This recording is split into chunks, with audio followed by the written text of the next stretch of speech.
देवर गैर शादीशुदा था। रोज मुझसे कहता कि भाभी अगर मेरी बात न मानी तो मैं कुछ कर गुजरूंगा। मैं एक दौराहे पर खड़ी थी। रोज सोचती कि किस तरह इस मसले से अपनी जान छुड़वाऊं, क्योंकि ना उसकी बात मान सकती थी ना मैं कुछ और कर सकती थी। लेकिन एक रोज मेरे होश उड़ गए जब देवर ने मैं पिछले 2 घंटे से अपनी बारी का इंतजार कर रही थी, लेकिन पीर बाबा के आस्थाने पर इतना रश था कि क्या बताऊं। मुझे यहाँ मजबूरी में आना पड़ा। मैं तावीज लेने आई थी। मेरे मोहल्ले की एक औरत ने बताया था कि पीर बाबा के दर से कोई खाली नहीं गया। वो इतना पक्का काम करते हैं कि लोग हैरान रह जाते हैं। सारी मुश्किलें परेशानियां ऐसे दूर भाग जाती हैं जैसे कभी आई ही ना हो। पसंद की शादी हो या कारोबार की बंदिश, सारे काम बआसानी पूरे हो जाते हैं। वैसे तो मैं ऐसी बातों पर यकीन नहीं रखती थी, लेकिन उस औरत ने पीर बाबा की इतनी तारीफ की कि मैं रह नहीं पाई, और मजबूर भी इतनी थी कि मुझे आना पड़ा। और सुबह से मैं अपनी बारी का इंतजार कर रही थी। यहाँ लोगों की लाइन लगी हुई थी जिसमें कसीर तादाद औरतों की थी। पीर बाबा एक औरत को 10 से 15 मिनट दे रहे थे। औरत जब पीर बाबा के आस्थाने से बाहर निकलती तो उसका रंग ऐसे उड़ा हुआ होता जैसे उसने पीर बाबा का जलाल देख लिया हो, और उसके हाथ में पीर बाबा का दिया हुआ तावीज होता। किसी भी मर्द या दूसरी औरत को एक औरत के साथ जाने की इजाजत नहीं थी। एक वक्त में अकेली एक औरत अंदर जा रही थी। शदीद गर्मी में मुझे प्यास लगने लगी तो मैं पानी की खातिर इधर उधर देखा, पर मुझे दूर दूर तक पानी नजर नहीं आया। मैं पहली बार आई थी, इसीलिए कोई अंदाजा नहीं था कि क्या होगा। औरतें अपनी बोतलें साथ लाई थी और अब पसीना साफ करते बार बार बोतल का ढक्कन खोलकर एक एक घूंट भर लेती। मैं खुद पर सब्र किए बैठी रही और दिल ही दिल में दुआ करती रही कि अल्लाह आज तो मेरा काम हो जाए। अगर मैं अपने मकसद में कामयाब हो गई तो मैं इस आस्थाने पर गरीबों में देगे बांटूंगी, ताकि गरीब लोग पेट भरकर खाना खा सके। मैंने बैठे बैठे ढेर सारी मन्नतें मान ली, दुआ मांगकर जैसे मुझे हौसला हुआ, और अब मैं अपनी बारी का इंतजार करने लगी। 1 घंटा मजीद गुजर जाने के बाद मेरा नंबर आया और पीर बाबा की एक मुरीदनी ने आकर मुझे बुलाया और अंदर जाने का कहा। मेरा दिल तेजी से धड़कने लगा। मैं पहले कभी ऐसी किसी जगह पर नहीं आई थी। जाने की वो अजीब सी घबराहट होने लगी। मेरी कमीज भी पसीने से भीगकर जिस्म से चिपक चुकी थी। मैंने अपनी बड़ी सी चादर को खुद अच्छे से ढांपा और अंदर चली गई। अंदर पीर बाबा एक कोने में बैठा था। चारों जानिब अगरबत्तियों की खुशबू फैली हुई थी। मैंने सलाम किया और जाकर एक जानिब बैठ गई। कमरे में और कोई भी नहीं था कि अचानक पीर बाबा ने आंखें खोली। वो कुछ चबा रहा था। हाथ की 5वीं उंगली में बड़ी बड़े मनकों वाली अंगूठियां पहन रखी थी। उसकी आंखें सुर्ख अंगारा थी, अलबत्ता मुझे उसके चेहरे पर कहीं भी रूहानियत नजर नहीं आई। उसके देखने का अंदाज इतना अजीब था कि मैं खुद में सिमट कर रह गई। किस लिए आई हो? उसने मुझ पर नजर डालते हुए पूछा। मैंने हकलाते हुए जवाब दिया, जी वो शादी। अच्छा, तो पसंद की शादी करनी है? पीर बाबा यूं मुंह चला रहा था जैसे पान या छालिया चबा रहा हो। नहीं, वो मुझे अपने देवर के लिए। अभी मैं कुछ बोलती भी नहीं थी कि पीर बाबा मेरी बात काट कर फौरन बोल पड़ा। देवर पसंद आ गया है? ये बात कहते हुए पीर बाबा ने ऐसी नजरों से मुझे देखा कि मुझे अपने जिस्म पर चूंटियां रेंगती हुई महसूस हुई। मुझे लगा मैंने यहाँ आकर गलती कर दी। मेरा दिल क्या मैं यहाँ से उठकर भाग जाऊं। भला किसी बुजुर्ग की इतनी बेबाक नजरें होती हैं क्या? मुझे खामोश देखकर पीर बाबा बोला, 5,000 का एक तावीज मिलेगा जो अपने देवर को पानी में घोलकर पिला देना। महीने में 4 तावीज लगेंगे। ये सुनकर मेरी आंखें फट पड़ी। इतने पैसे तो मेरे पास नहीं थे। अब तो मैं वापस जाने का सोचने लगी और मुझे खामोश देखकर पीर बाबा फिर बोला कि मैं जानता हूँ तुम्हारे पास इतने पैसे नहीं हैं। चलो, जितने तुम्हारे पास हैं उतने पैसे अभी दे दो और एक तावीज ले जाओ। अगली जुमेरात फिर आ जाना। पीर बाबा ने अपनी नजरें मुझसे नहीं हटाई और अपने बाएं जानिब रखा डब्बा खोलकर अंदर से एक तावीज निकाला और मेरी जानिब इशारा किया कि मैं उठकर पकड़ लूं। अगर मुझे मोहल्ले की औरत की बातों पर भरोसा नहीं होता तो मैं कभी यहाँ नहीं आती और ना ही ये तावीज लेती। मैं झिझकते हुए अपनी जगह से उठी और 2,000 निकालकर पीर बाबा की जानिब बढ़ी। जैसे ही मैंने तावीज पकड़ना चाहा, पीर बाबा ने झटके से मेरा हाथ पकड़ लिया। मेरी तो जैसे पांव तक की जान निकल गई। दिल उछलकर हलक में आ गया। छोड़े मुझे। मैंने घबरा कर अपना हाथ छुड़ाना चाहा, तभी पीर बाबा ने गहरी नजरों से मेरे अंदर झांकते कहा कि अगर सारे काम फ्री में करवाना चाहती हूँ तो बस 15 मिनट मेरे साथ। और मजीद नहीं सुन सकती थी।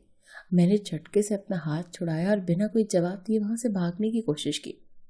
ऐसा तो मैंने कभी सोचा ही नहीं था। दिल तो था कि उस नकली पीर की खूब बेइज्जती करूं, पर मुझे अपनी इज्जत बहुत अजीज थी। इससे पहले कि वो लोग मुझे पकड़ते मैं बिना जूतों के वहां से भागती चली गई। औरतों ने मुझे भागते हुए देखा था। तभी नकली पीर की मुरीदनी ने कहा कि जब लोग अपनी ख्वाहिश पा लेते हैं तो वो ऐसे ही खुशी से भागते हैं। मेरी आंखों में पानी आ गया। जाने में कितनी देर भागती रही और फिर आधे रास्ते में जाकर रक्शे में बैठी और खुद पर काबू पाने लगी। मैं नहीं जानती थी मैं घर कैसे पहुंची और कब पहुंची। बस इतना पता है कि घर आते ही मैं फूट फूट कर रोने लगी और तभी बेतहाशा रोई। आज अगर मेरे साथ कुछ हो जाता तो कौन जिम्मेदार था? कैसे कैसे लोग हैं दुनिया में, ये सोच सोच कर मैं रोने लगी। देवर की जिद ने मुझे कहाँ पहुंचा दिया था। उसकी वजह से आज मैं अपनी इज्जत खोते खोते बची थी। मुझे देवर इस वक्त जहर लग रहा था जिसकी बातों में आकर मैं यहाँ तक पहुंची। और तो और खुद पर भी गुस्सा आ रहा था कि मैं इतने कमजोर ईमान वाली थी कि अपना काम निकलवाने के लिए मैं तावीज गंडों में पड़ गई। और ये सब देवर की वजह से हुआ था। मेरा देवर एक पढ़ा लिखा इंसान था। यूं तो वो बड़ा नेक था, 5 वक्त की नमाज पढ़ता था, ज़कात देता और नजरें झुका कर चलता। पर उसमें एक खामी थी, अच्छा कमाने के बावजूद भी उसकी शादी नहीं हो रही थी। वो दिखने में भी कबूल सूरत था। उसके अभी तक 10 से 15 रिश्ते होकर टूट चुके थे। लड़की वाले आते, उसे देखते, पसंद करते। रिश्ता पक्का हो जाने पर फिर क्या होता कि 2-4 दिन बाद ही लड़की वाले इनकार कर देते। अब तक मैंने देवर के लिए जाने कितनी ही लड़कियां देखी थी, पर एक रिश्ता भी मंजिल तक नहीं पहुंचा था। देवर 30 साल का होने वाला था और अब बिना शादी के गुजारा करना उसके लिए बहुत मुश्किल हो गया था। वो गैर औरतों को नहीं देखता था, इसीलिए शादी की तरफ जोर दे रहा था। लेकिन अल्लाह के हुक्म से उसकी शादी ही नहीं हो रही थी। अभी 2 दिन पहले भी वो मेरे पास आया और कहने लगा कि भाभी, आप तो शादीशुदा हैं, आप तो जानती हैं एक जवान मर्द के लिए बिना शादी के गुजारा करना कितना मुश्किल है। मैं 30 साल का होने वाला हूँ और अब मैं मजीद कमाना नहीं रह सकता। मुझे डर है कहीं मैं गुनाह में मुब्तला ना हो जाऊं। खुदा के वास्ते मेरे लिए कुछ करें, मेरी शादी करवा दें। लड़की जैसी भी हो मुझे मंजूर है। देवर की बात सुनकर मुझे शर्मिंदगी ने आ घेरा और मुझे देवर की ज़रूरत का एहसास होने लगा। रात को शौहर आया तो मैंने उससे बात की और देवर की हालत का बताया। शौहर ने मजाक में उसकी बात उड़ा दी। मेरा शौहर दीन के ज़्यादा करीब नहीं था, नमाज भी वो ईद की ईद ही पढ़ता था। देवर की बात सुनकर बोला कि भाई पागल है। मैं हैरान हूँ अब तक कंवारा कैसे घूम रहा है। अरे भाई, औरतों की कोई कमी है दुनिया में? शादी के बाद तो एक ही औरत के साथ गुजारा करना पड़ता है, जबकि शादी से पहले तो मर्द आज़ाद होता है। 100 तरह की औरतें उसे मैसर होती हैं। शौहर की बात सुनकर मेरा दिल कट कर रह गया। मैं अपने शौहर को अच्छे से जानती थी। उसने शादी से पहले कैसी जिंदगी गुजारी थी मैं उससे भी वाकिफ थी। वो नई नई औरतों का शौकीन था। मेरी किस्मत ऐसी थी कि मुझे ऐसा शौहर मिला, वरना मैं जितनी परहेजगार थी मुझे कोई देवर जितना परहेजगार शख्स ही मिलना चाहिए था। मैं जान गई थी शौहर कुछ नहीं करने वाला था, अब मुझे ही कुछ ऐसा कदम उठाना था। चुनाचा अगले दिन मोहल्ले की एक औरत मेरे पास आई और देवर की शादी का जिक्र छेड़ दिया। मैंने मुंह लटका कर कहा कि क्या करूं बहन, कोई रिश्ता तोड़ ही नहीं चढ़ रहा। मैं तो थक गई हूँ रिश्ते वालियों को पैसे दे देकर और रिश्ते देख देख कर। कुछ समझ ही नहीं आ रहा कि क्या करूं। मेरी बात सुनकर उसने कहा कि फलां गांव में एक पीर बाबा है, ऐसा पक्का काम करता है कि इंसान हैरान रह जाता है। मैंने कहा कि बहन, मैं तावीज़ धागों पर यकीन नहीं रखती। तभी वो बोली कि मेरा ज़ाती तजुर्बा है। मेरा शौहर शादी के शुरू दिनों में बड़ा ही अक्कड़ और खर दिमाग था, 1 रुपया भी घर नहीं देता था। फिर मैंने पीर बाबा से तावीज़ ली और अब मेरा शौहर मेरी इजाज़त के बिना किसी से बात भी नहीं करता। कहते वो ठीक रही थी। उसकी बातें सुनकर मैं सोच में पड़ गई। मैंने उस औरत से पीर बाबा का पूरा पता ले लिया और रात भर सोचकर इस नतीजे पर पहुंची कि मैं सुबह पीर बाबा के पास जाऊंगी। और आज जब मैं गई तो अपनी जान बचाकर मुश्किल से भागी। मैंने सोच लिया था कि देवर आएगा तो उसे साफ मना कर दूंगी कि उसकी शादी मेरा सर दर्द नहीं है। होती है या नहीं होती मुझे कोई सरोकार नहीं है। मुझे अपनी इज्जत ज्यादा प्यारी है। मैं डर के मारे किसी को बता भी नहीं सकती थी कि मेरे साथ हुआ क्या है। वो औरत जिसने मुझे भेजा था वो शायद मेरी बात का यकीन न करती और शौहर को अगर बताती तो मेरी अपनी शामत आ जाती। शौहर तो पहले ही मेरे घर से बाहर निकलने के खिलाफ था। अगर उसे पता चल जाता कि मैं कहीं छुप कर गई थी तो फिर मेरी खैर नहीं थी। चुनाचा मैंने रो धोकर सब्र कर लिया और अल्लाह से भी माफ़ी मांगी कि आइंदा किसी ऐसी जगह पर नहीं जाऊंगी। अगले दिन मैं मामूल के मुताबिक घर के काम काज कर रही थी जब दरवाजे पर दस्तक हुई। मुझे लगा शायद देवर ना आ गया हो। जाकर देखा तो बाहर एक मांगने वाली खड़ी थी। मुझे देखकर बोली कि अल्लाह के नाम पर एक गिलास पानी पिला दो। इतनी शदीद गर्मी पड़ रही थी, उसकी हालत देखकर मुझे तरस आ गया। मैंने उसे घर के अंदर बुला लिया और उसे ठंडा पानी पिलाया। वो मुझे देखकर बोली कि परेशान लग रही हो। मैंने कहा, अम्मा दुआ करो मेरे देवर की शादी हो जाए, मैं बड़ी मुश्किल में हूँ। ये सुनकर उसने दुआ की और कहने लगी कि अपने देवर से पूछना उसे माजी में ऐसी कौन सी गलती हुई है जिसकी वजह से उसकी शादी रुक गई। ये सुनकर मैं चौंक गई। ये तो मैंने सोचा ही नहीं था। और उस अम्मा को कैसे पता चला कि देवर से कोई गलती हुई होगी? क्या वाकई ऐसा था? अम्मा पानी पीकर चली गई। उसने जाते वक्त मुझे ढेरों दुआएं दी। अब मेरा जहन उस जानिब भटकने लगा। मैं अब देवर का इंतजार करने लगी कि कब वो आए और मैं उससे ये बात पूछूं। देवर तबलीग पर गया हुआ था। वो 10 दिन बाद लौटा और आते ही मुझसे पूछा कि भाभी कोई काम बना? मैंने देवर से उल्टा सवाल किया कि मैं जो पूछूंगी सच सच बताना। फिर मैंने देवर से पूछा, क्या उसने कभी किसी लड़की का दिल दुखाया था? ये सुनकर देवर ने सर झुका लिया और अपनी कहानी सुनाने लगा। कहने लगा, मैं जब छोटा था तब मेरे बाप ने मुझे मदरसे में दाखिल करवा दिया। वो मुझे हाफिज़ कुरान बनाना चाहते थे।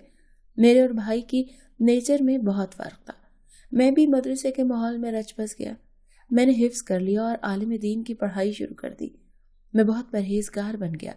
जब 19 साल का था तब मेरी खाला की बेटी का मुझ पर दिल आ गया। मेरी झुकी नजरें और औरतों से दूर रहने वाली आदत ने उसके दिल में मेरी मोहब्बत पैदा कर दी। मैं इस सब को खुराफात समझता था। उसने बहुत तरीकों से मुझे समझाना चाहा कि वो मुझे पसंद करती है। मैं जानकर भी अनजान बना रहा। बिलाखिर एक दिन उसने अपने मुंह से बोल ही दिया कि वो मुझसे मोहब्बत करती है और शादी करना चाहती है। पर मैं उस वक्त पढ़ रहा था और वो लाउबाली सी लड़की थी। मैं नहीं चाहता था कि हमारी इज्जत पर कोई हर्फ आए। मैंने उसे बहुत समझाया पर वो बास नहीं आई। वो मुझे यही कहती कि तुमने शादी करनी है तो मुझसे कर लो। मैंने तंग आकर बोल दिया कि मैं तुम जैसी लड़की से शादी नहीं करना चाहता। उसने हैरान होकर पूछा कि मैं कैसी लड़की हूँ? मैंने कहा, तुम बेहया हो, अपने मुंह से गैर मर्द के लिए मोहब्बत का इजहार करती हो। मैं ऐसी किसी लड़की से शादी नहीं कर सकता।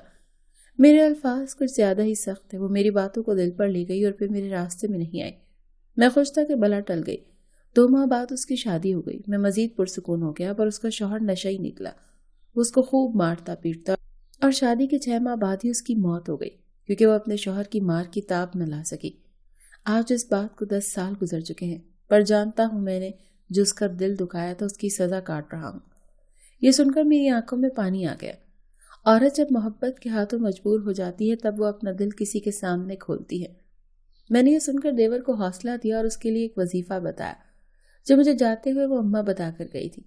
ये दुरूद शरीफ का वजीफा था जिसे 40 दिन तक करने से हर जायज काम पूरा हो जाता था।